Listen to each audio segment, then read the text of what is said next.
Hari ini saya mau berbagi pemahaman atau pengalaman yang saya dapat kurang lebih 2 bulan lebih tentang modul 1 sampai modul 2. Untuk hari ini kita bahas khusus tentang modul 1.4, budaya positif. Budaya positif. Kata budaya itu merupakan tahap yang paling tinggi. Budaya dibangun dari kebiasaan harian, perilaku bentuk menjadi sebuah kebiasaan membentuk sebuah budaya positif. Untuk membentuk budaya positif banyak hal yang perlu kita lakukan. Yang pertama tentang konsep inti budaya positif. Yang pertama disiplin positif. Yang kedua nilai kebajikan. Yang ketiga kebutuhan dasar manusia. Yang keempat motivasi perilaku manusia. Yang kelima posisi kontrol guru. Yang keenam keyakinan kelas, dan yang terakhir segitiga institusi. Ya, untuk membangun budaya positif, sekolah perlu menyediakan lingkungan yang positif, aman dan nyaman agar murid-murid mampu berpikir, bertindak, dan mencipta dengan merdeka, mandiri, bertanggung jawab. Salah satu strategi yang perlu ditinjau ulang adalah bentuk disiplin yang dijalankan selama ini di sekolah-sekolah kita. Kalau memang selama ini kita belum menjalankan dengan baik, maka perlu dilakukan tinjauan ulang. Yang berikut, perubahan paradigma belajar. Untuk kita di sekolah ini tentunya perlu belajar banyak tentang perubahan paradigma belajar. Mungkin Mama Mary mereka sudah terbiasa bahwa kebiasaan guru mengajar melihat diri guru tanpa melihat siswa. Tidak peduli siswa mengerti atau tidak. Tetapi untuk perubahan paradigma baru, bahwa pembelajaran di mana guru menggunakan berbagai metode atau media pembelajaran untuk memenuhi kebutuhan individual setiap siswa sesuai dengan kebutuhan mereka. Artinya pembelajaran di kelas nanti akan diarahkan sesuai dengan kebutuhan siswa, bukan berdasarkan kemauan guru. Nanti akan terjawab pada pembelajaran berdiferensiasi. Yang berikut, perubahan paradigma belajar ini akan menuntun siswa sesuai dengan profil pelajar Pancasila yang beriman, bertakwa, dan berbudi luhur, mandiri, bernalar kritis, gotong royong, dan berkebinekaan global. Yang berikut ini kita bahas tentang miskonsepsi teori kontrol. Kadang guru memiliki pemikiran yang salah tentang siswa. Mudah-mudahan ini menjadi modal awal untuk kita. Konsepsi atau ini saya minta ada permainan coba lakukan. Tugas Anda mengepalkan salah satu tangan Anda.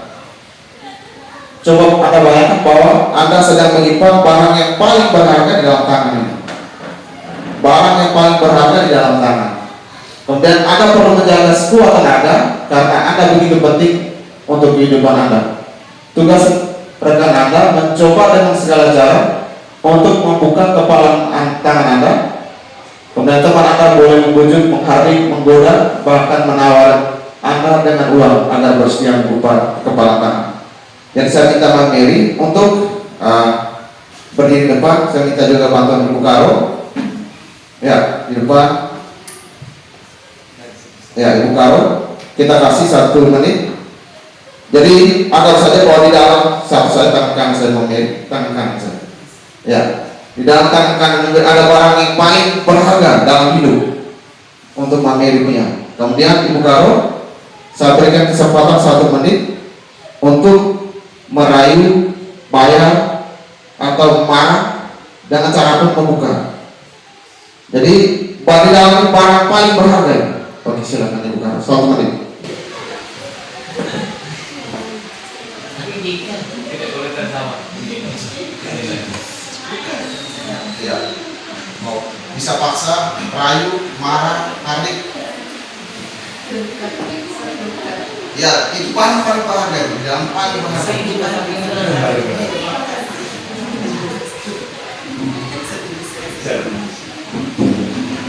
Oke, waktu selesai. Mari kita berikan aplaus.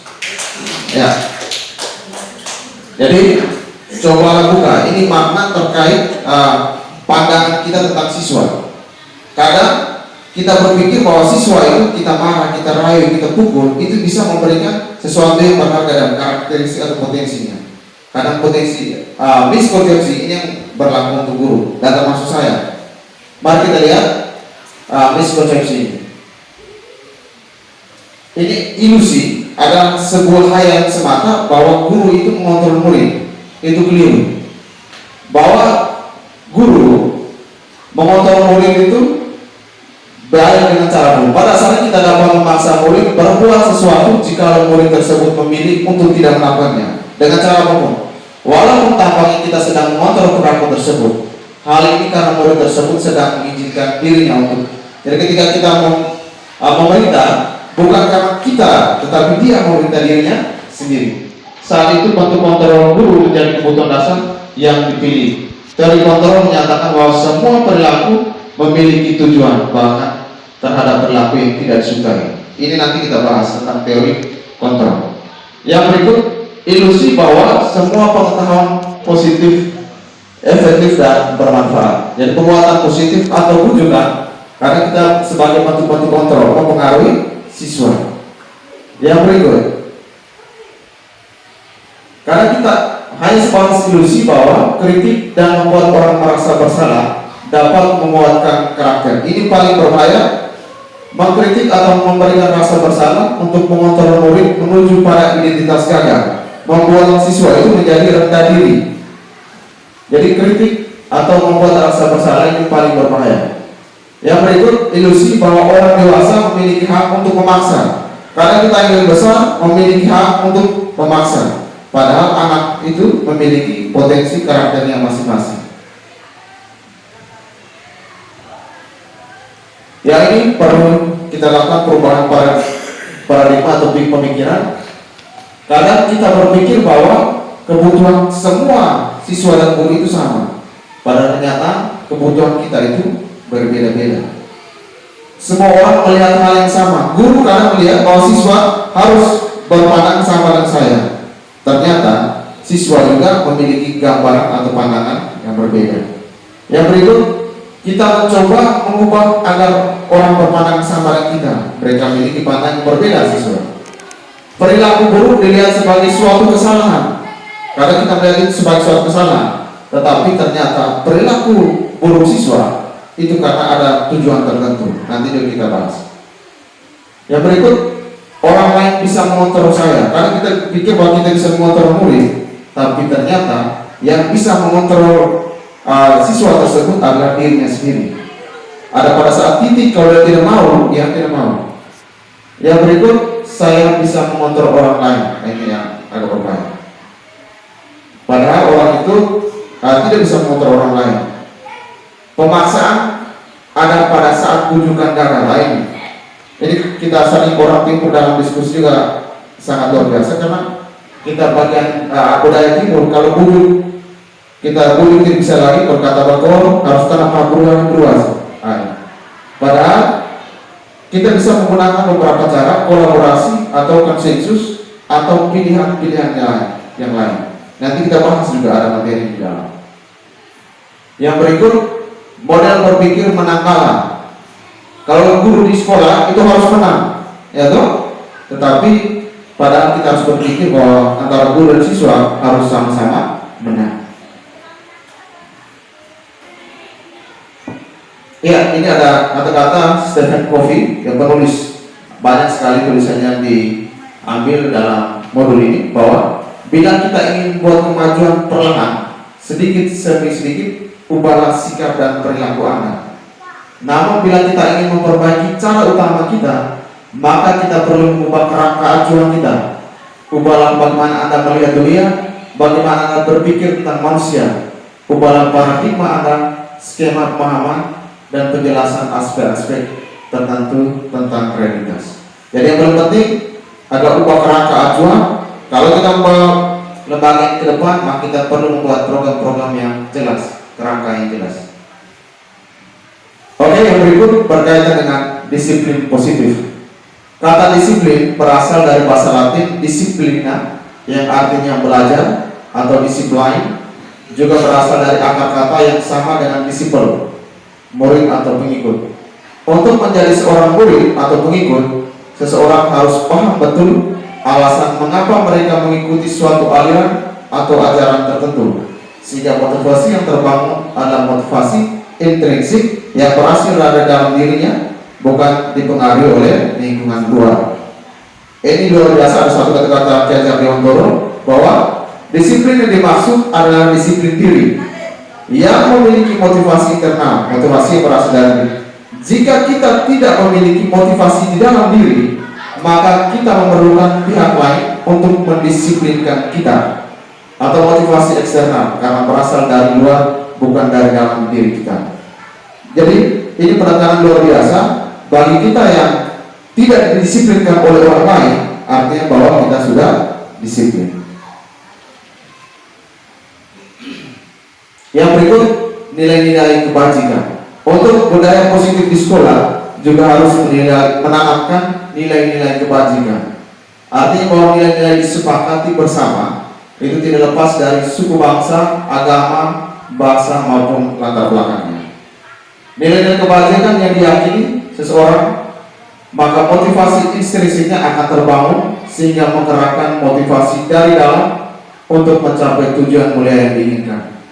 Contoh nilai-nilai kebajikan atau nilai positif: toleransi, rasa hormat, integritas, saling menghargai, menghormati, bertanggung jawab, kerjasama, komitmen, percaya diri, dan lain-lain. Ya, ini kita masuk ke kebutuhan dasar manusia. Perilaku siswa itu di atas dasar kebutuhan dasar manusia tidak terpenuhi. Kebutuhan dasar manusia berkaitan dengan tindakan untuk mendapatkan apa yang kita inginkan. Kita omong sini khusus murid, apa yang murid inginkan.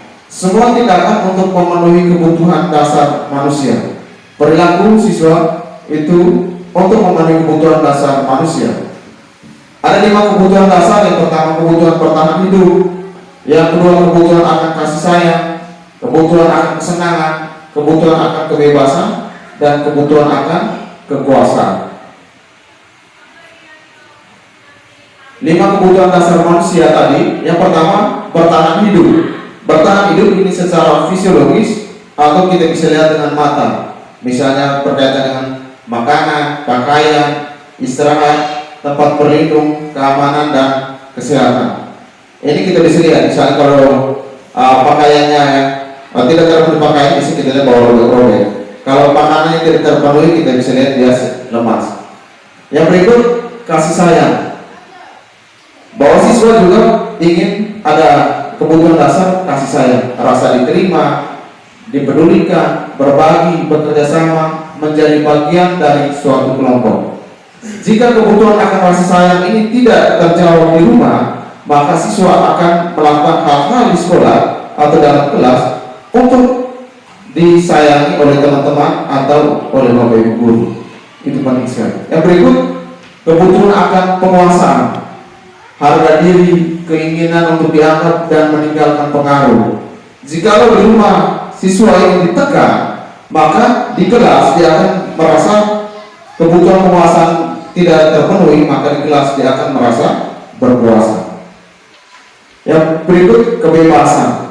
Kebebasan untuk memilih, membuat pilihan, kebutuhan bergerak, mencoba-coba, mengeksplorasi hal baru dan menarik. Ini jikalau kebutuhan akan kebebasannya tidak terpenuhi, maka dia akan melakukan hal-hal di kelas dan sekolah. Yang terakhir, kebutuhan akan kesenangan, mencari kesenangan, humor, bermain, bersenang-senang, bergembira, antusiasme, dan tertawa. Jadi ini beberapa 5 hal penting yang mempengaruhi kebutuhan dasar murid dan juga kebutuhan dasar kita. Jadi bagi bapak ibu guru yang nanti kita menemukan hal-hal yang berkaitan ini, kita bisa mengidentifikasi mana kebutuhan dasar yang perlu dipenuhi. Misalnya kasih sayang tidak terpenuhi, maka guru perlu memberikan rasa kasih sayang, penguasaan, kesenangan, dan kebebasan. Jadi kita perlu memberikan mengidentifikasi hal-hal kebutuhan apa saja yang mempengaruhi tingkat siswa.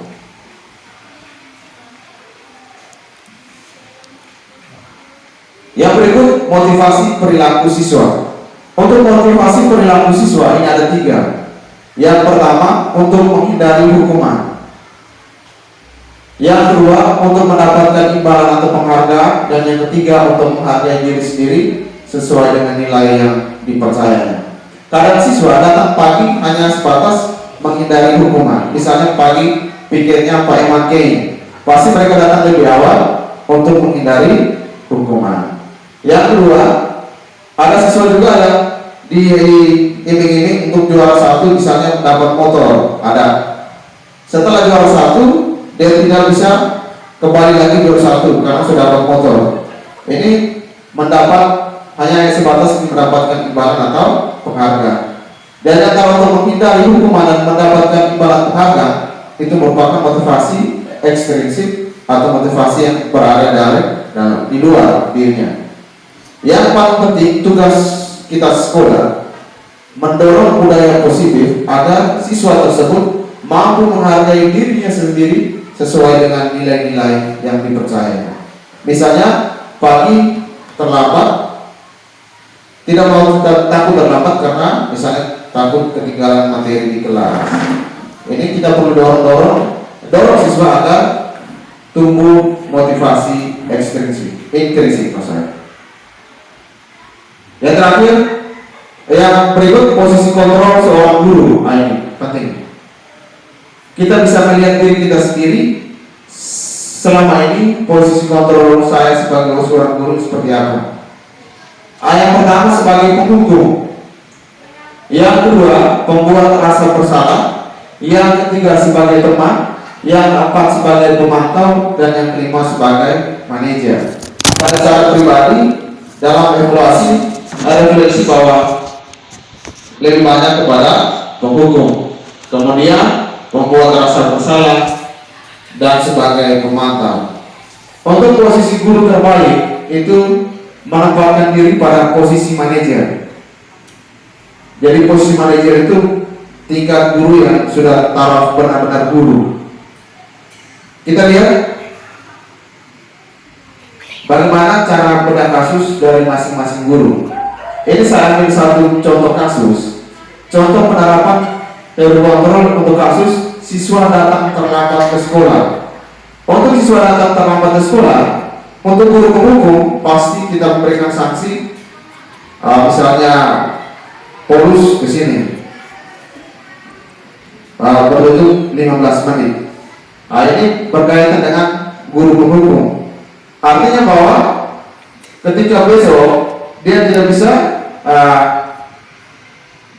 dia datang terlambat, bisa juga karena takut dihukum.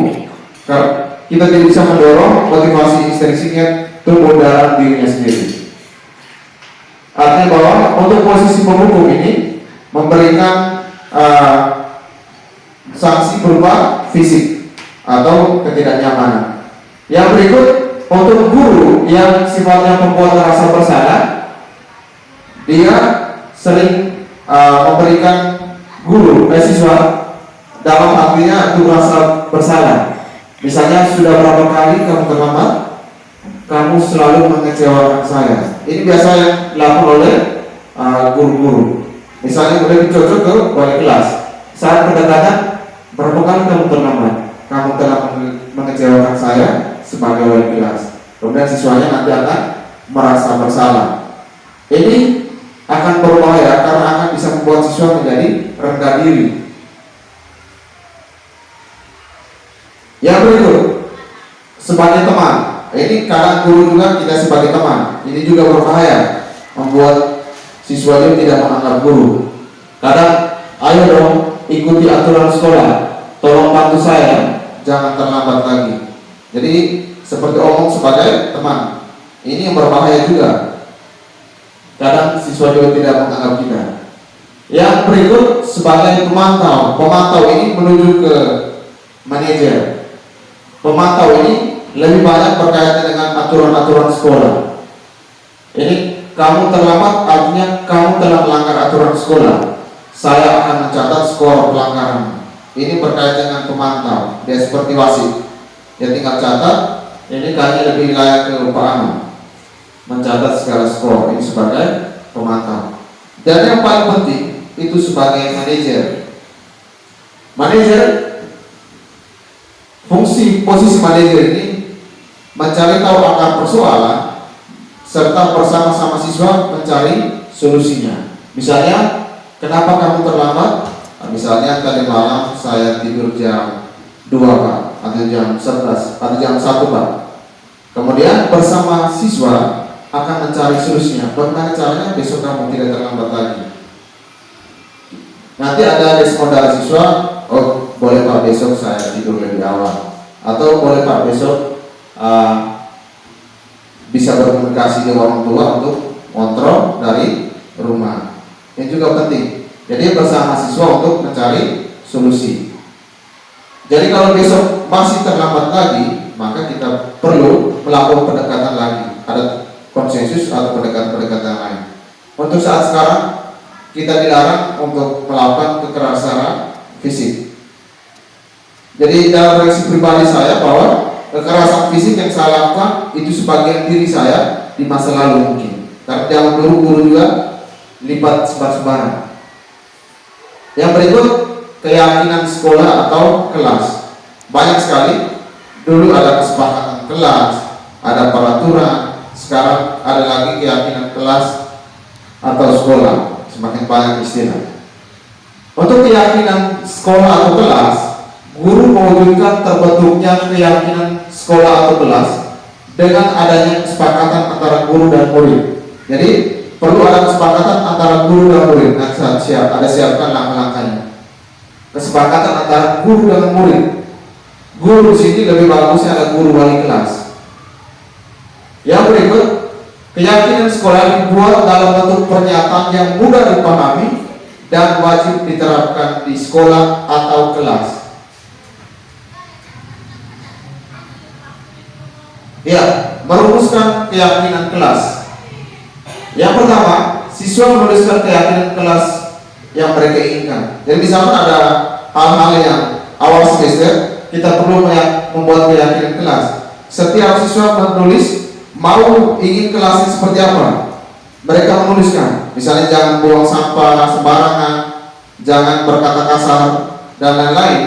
Kemudian setelah semua siswa menulis, guru dan siswa mengulas keyakinan yang telah ditulis tadi. Jadi dibalas satu persatu. Jangan buang sampah, jangan berkata kasar dan lain sebagainya. Setelah itu, guru dan siswa memilah keyakinan kelas yang penting. Setelah itu disepakati, ini perlu dilakukan atau tidak, ini perlu dilakukan atau tidak, ini perlu dilakukan tidak di dalam kelas itu. Setelah itu, mengubah keyakinan kelas menjadi kalimat positif. Jadi misalnya tadi dilarang membuang sampah, dirubah menjadi kalimat positifnya adalah menjaga kebersihan. Kemudian yang berikut, dilarang berkata-kata yang kasar lah, maka dirubah menjadi kalimat-kalimat yang positif. Mudah-mudahan ini nanti saya akan gerakan di beberapa kelas untuk kita bisa buat bersama. Yang terakhir, mengecek dan menyepakati keyakinan kelas. Jadi nanti ada kegiatan-kegiatan periodik, baik mingguan, bulanan, wali kelas, untuk mengontrol, kemudian mengecek kembali apakah keyakinan kelas ini sudah dilakukan. Misalnya kebersihan kelas ini nanti dibuat kegiatan periodik seperti evaluasi. Jikalau memang ada yang dilapor misalnya buang sampah, nanti dipanggil saja. Misalnya Polus, kira-kira keyakinan apa yang telah kamu lakukan. Dan ini berkaitan keyakinan kelas. Nanti kita akan buat di kelas masing-masing, mohon dukungannya. Yang terakhir, materi terakhir tentang segitiga restitusi. Ini terkait pola pendekatan terhadap siswa yang bermasalah.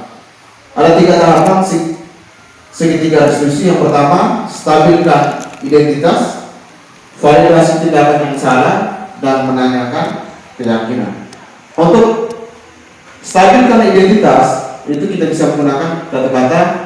Misalnya ada kasus, nanti saya tampilkan kasusnya. Misalnya siswanya terlambat, kita bisa lakukan pendekatan. Setiap orang pasti mempunyai melakukan kesalahan, atau saya sampaikan, kamu bukan orang satu-satunya terlambat. Setelah kita stabilkan identitasnya, kadang kita di sini kan langsung marah ya. Woi, kenapa terlambat? Perlu terujung. Nah, ini kan karakter orang timur, perlahan-lahan kita akan berubah. Kemudian setelah itu kamu tentu punya alasan mengapa melakukan itu. Misalnya kamu tentu punya alasan kenapa terlambat. Seperti tadi jelaskan, saya tidur terlambat Pak jam 1 atau jam 2. Kemudian adakah cara yang efektif untuk mendapatkan apa yang kamu butuhkan? Kemudian kita carikan solusinya. Yang terakhir, keyakinan kelas. Nanti keyakinan kelas apa yang telah kita sepakati atau kita ubah, keyakinan kelas apa yang kamu langgar. Kalau terlambat itu berkaitan dengan disiplin. Ini nanti saya akan tampilkan video yang saya coba buat dengan siswa.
Baik Bapak Ibu Guru, berkaitan segitiga restitusi tadi, yang pertama kita stabilkan identitas bahwa siswa melakukan kesalahan itu tentu punya alasan. Kemudian bahwa bukan kesalahan-kesalahan itu kita carikan solusinya. Yang pertama, kamu tentu punya alasan mengapa melakukan itu. Yang terlambat pasti ada alasannya. Apalagi siswa yang jarang terlambat, kita harus bilangkan mana siswa yang sering terlambat, mana siswa yang jarang terlambat. Kemudian setelah itu kita arahkan kepada keyakinan kelas atau keyakinan sekolah yang perlu kita sepakati. Oke, baik. Demikian materi hari ini Bapak Ibu Guru. Mohon dukungannya untuk kegiatan-kegiatan selanjutnya. Yang pertama, nanti ada kegiatan 5S, senyum, sapa, salam, sopan santun. Nanti saya minta Bapak Ibu Guru untuk piket setiap hari kita akan menyambut siswa di depan pintu pagar masuk. Kita menyambut siswa layaknya anak kita sendiri. Yang berikut nanti kita ada juga membuat keyakinan kelas. Kita membangun budaya positif di kelas masing-masing. Saya akan membantu wali kelas untuk membuat kalimat-kalimat positif yang artinya ditulis oleh semua siswa dan disepakati bersama, sehingga ketika ada siswa yang melanggar nanti akan ada pengecekan secara periodik. Nanti kita lihat evaluasi bersama. Yang terakhir ada program satu lagi, pembuatan pojok literasi kelas. Dan minta bantuan, saya mulai dari Pak Boce, Pak Eman, dan Pak Aman. Kemudian saya minta bantuan ada wali kelas Boce, Ibu Karo, untuk kita buat pojok literasi kelas. Karena beberapa sekolah sudah mulai budaya positif, senyum, salam, sapa, sopan santun, kemudian ada gerak literasi dan lain-lain. Sedangkan saya belum mulai karena kita 2 minggu terakhir kegiatan Kristapela. Dan mohon dukungan. Terima kasih banyak atas kehadiran pagi ini. Selamat pagi, salam sejahtera. Ada terakhir, lalu dari guru penggerak ada istilah salam dan bahagia. Ya, pendidikan menurut Ki Hajar Dewantoro menuntun anak mencapai kodratnya. Artinya dia selamat dan bahagia, dirubah menjadi selamat dan bahagia. Demikian, selamat pagi, terima kasih banyak semuanya.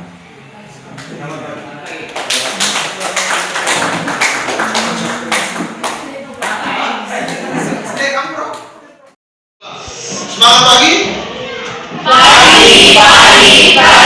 Sesuai luar biasa.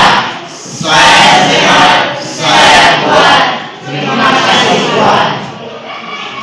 Oke, ulang lagi. Semangat pagi. Pagi. Sesuai luar biasa. Saya sehat. Saya kuat. Terima kasih Tuhan. Oke, bersama dulu ya. Oke, pagi. Selamat pagi. Selamat pagi. Pagi. Oke, jadi hari ini kita akan membuat keyakinan kelas. Keyakinan kelas artinya bahwa apa yang kita yakini, yang perlu kita buat untuk membawa kelas ini bawa perubahan. Khusus kelas ini, bahwa kita perlu meyakini hal-hal tertentu untuk membawa kelas ini lebih baik. Luar biasa semangat dari wali kelas 9D. Kita perlu mendorong untuk membuat keyakinan bahwa itu perlu dari dalam hati. Berkaitan keyakinan, di kelas itu ada peraturan kelas ya. Religi sebutkan satu peraturan kelas. Ya, harus berbahasa Indonesia. Harus berbahasa Indonesia. Tetapi nanti kata harus dilarang dan kata dilarang, bisa dilarang buang sampah, itu kan berkaitan peraturan. Hari ini kita membuat keyakinan, membuat peraturan menjadi sebuah keyakinan. Keyakinan itu muncul dari diri. Bisa ya? Jadi hari ini teman-teman ingin berubah seperti apa? Kita yakin seperti apa di kelas. Misalnya dilarang buang sampah, misalnya dilarang mengeluarkan kata-kata kasar, dilarang mengambil barang tanpa seizin pemiliknya, atau kalau boleh sebelum keluar kelas kita memberikan salam kepada gurunya, atau kita memulai kegiatan dengan doa. Sedangkan hari kedua kita mulai dengan secara mandiri. Kita yakin bahwa hari ini benar-benar diberikan Tuhan untuk kita. Ya toh? Teman-teman sekarang bisa berikan kesempatan berpikir, kira-kira apa yang selama ini perlu di dalam kelas ini perlu dibuat. Bisa dilarang tadi itu. Nanti kita ubah kalimat-kalimat positif. Ya, apa yang perlu kita buat, apa yang perlu kita yakini bahwa membuat kelas ini jauh lebih baik. Mau di sini Kak, mau nih.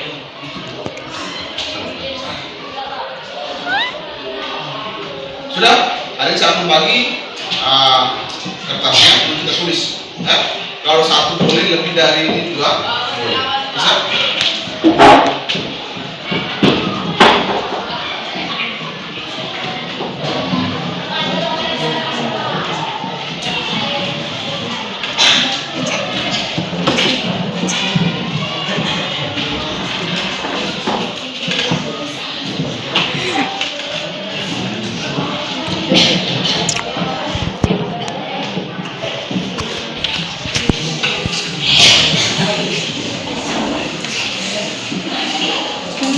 Tanyakan hatimu apa yang perlu berubah di kelas ini.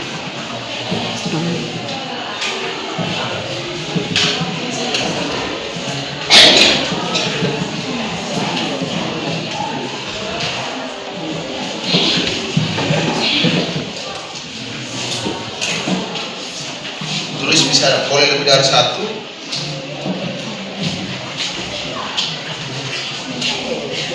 Oke, hari jeda dulu. Untuk mencatat kesalahan-kesalahan itu, nanti kita setiap 2 minggu atau sebulan sekali kita evaluasi. Kita evaluasi 2 minggu sekali. Nanti kalau bagian lupa diingatkan ya, Pak tolong kita evaluasi tentang keyakinan kelas. Tetapi ketika bulan depan atau 2 minggu lagi ada hal-hal yang perlu kita tambahkan, maka kita tambahkan. Pak, ada satu keyakinan bonus yang kita tambahkan. Misalnya Pak bisa kita mulainya dengan berdoa. Apa ya? Kita bahas ini. Mana yang perlu kita pilih ya? Kita bahas banyak, pasti ada yang sama. Yang pertama, dilarang memakai rok terlalu pendek. Ada satu. Dilarang memakai rok terlalu pendek. Ini pasti ada teman laki-laki atau perempuan yang merasa risih. Ya. Yang kedua, dilarang membuli teman. You know bully? Yes. Ya. Dilarang membuli teman.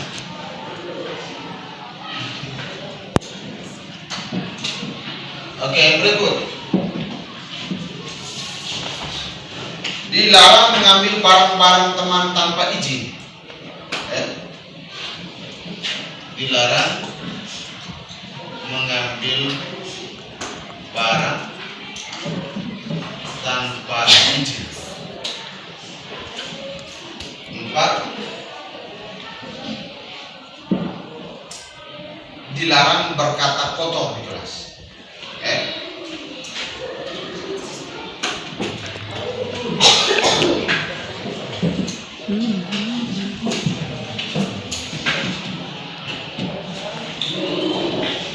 Dilarang memaki di kelas, sama ya.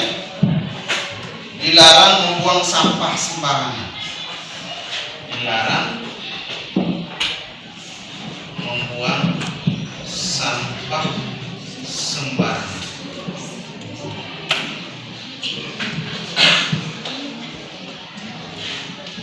Dilarang berbahasa kotor dengan teman. Dilarang memakai aksesoris berlebihan. Dilarang memakai aksesoris berlebihan. Ini artinya bahwa saling mengingatkan antara teman ya. Dilarang mengambil barang teman, dilarang berbahasa daerah. Dilarang berbahasa daerah di kelas ya. Diperjelas apanya. Kecuali materi tentang sastra daerah misalnya. Dilarang memakai topi di dalam kelas. Ada juga ya. Dilarang memakai topi di kelas. 9. Dilarang maki pada saat belajar. Dilarang datang terlambat. Dilarang datang terlambat. Ini luar biasa. Yang berikut, dilarang mengeluarkan kata-kata kotor. Dilarang memaki-maki teman. Dilarang membuang sampah sembarangan. Dilarang berbahasa daerah. Dilarang perhiasan. Dilarang mengambil barang tanpa izin. Dilarang membuang sampah di kelas. Dilarang mengeluarkan kata-kata kasar di luar meminjam biru tanpa izin. Dilarang menyebut kata-kata yang tidak baik atau teman. Dilarang ribut di dalam kelas. 10. Dilarang ribut di dalam kelas.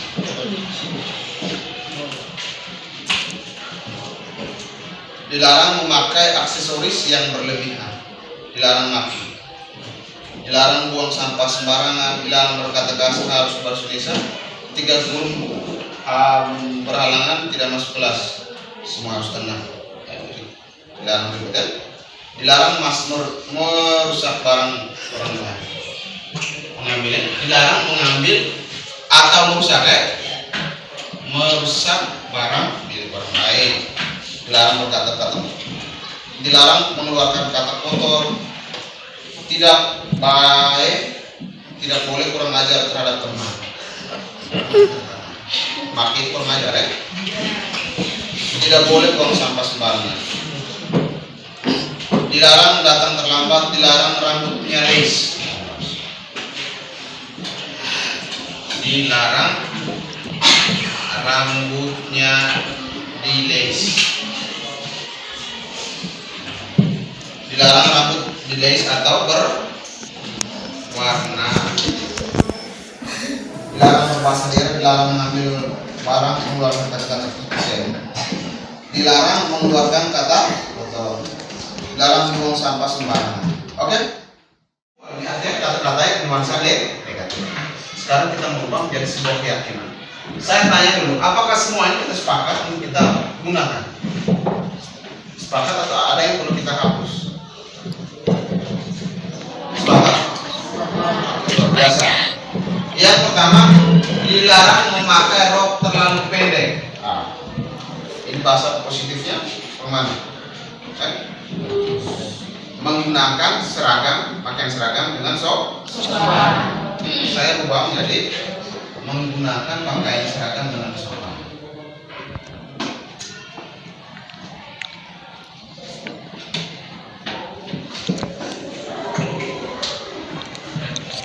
Yang berikut dua, dilarang membuli teman. Kita ubah bahasa menjadi positif, artinya membuli artinya kamu tidak menghargai temanmu, ya toh? Maka kata yang bagus adalah saling menghargai. Ingat ya, manusia siapa yang tidak ada kekurangan? Apakah di sini tidak ada yang punya kekurangan?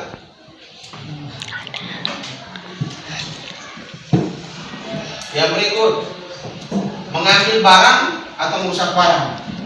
Menghargai barang milik orang lain.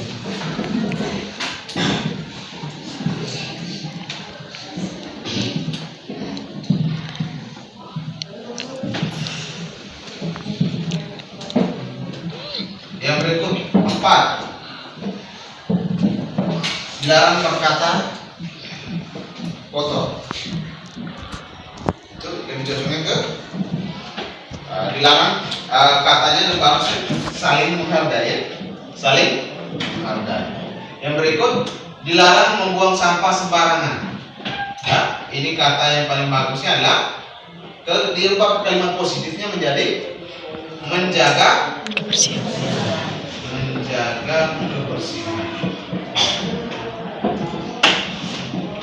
Yang berikut 6, dilarang memakai aksesoris berlebihan. Ini kata yang paling bagus apa tuh? Ke positifnya.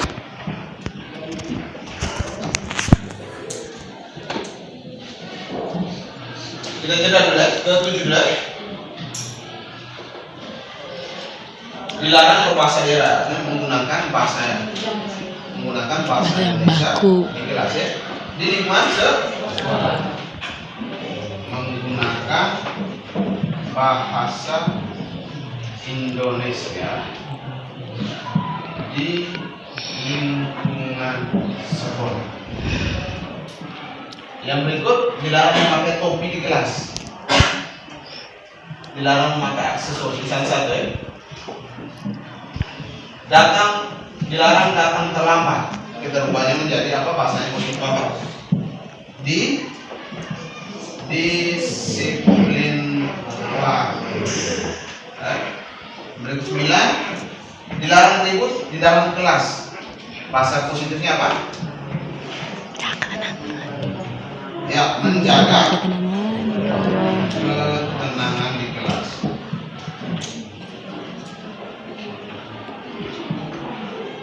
Dan terakhir 10, dilarang memakai rambut, memakai topi, aksesoris. Bahasa yang paling tepatnya apa? Rambutnya yang lace, kemudian dilarang memakai topi, aksesoris berlebihan. Bahasa yang positif juga mana? Ada maksudnya? Coba salah benar nanti kita luruskan. Ya, Elis, tidak. Tidak bilang. Saling menghargai itu penting. Yang berikut, menghargai barang milik orang lain. Sepakat ya? Sepakat tidak? Oke, kenapa? Langsung garuk-garuk kepala. Yang berikut, menjaga kebersihan. Sepakat? Nanti pastikan juga ada tempat sampah. Jangan lupa ya. Yang berikut, menggunakan bahasa Indonesia di lingkungan sekolah atau dalam lingkungan di kelas. Sepakat? Sepakat. Disiplin waktu baik di sekolah maupun masuk kelas.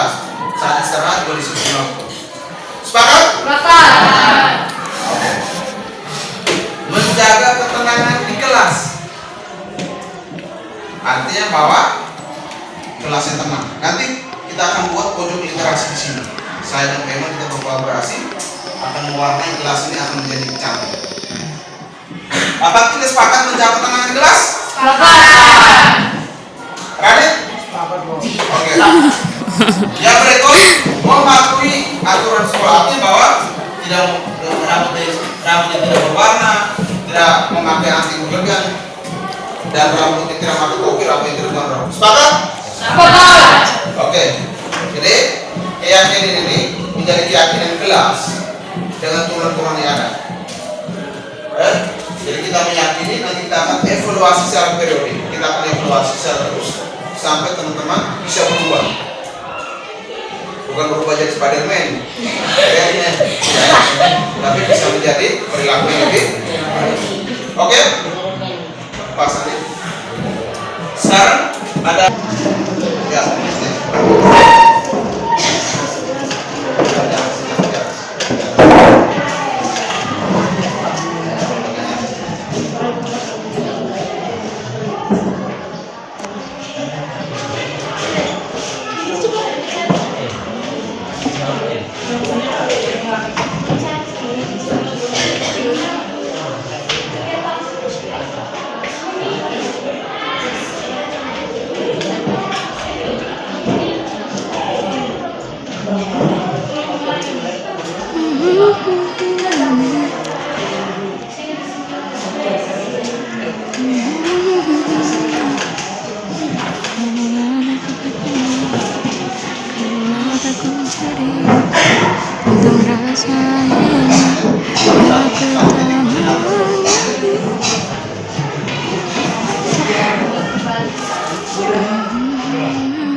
Celesti.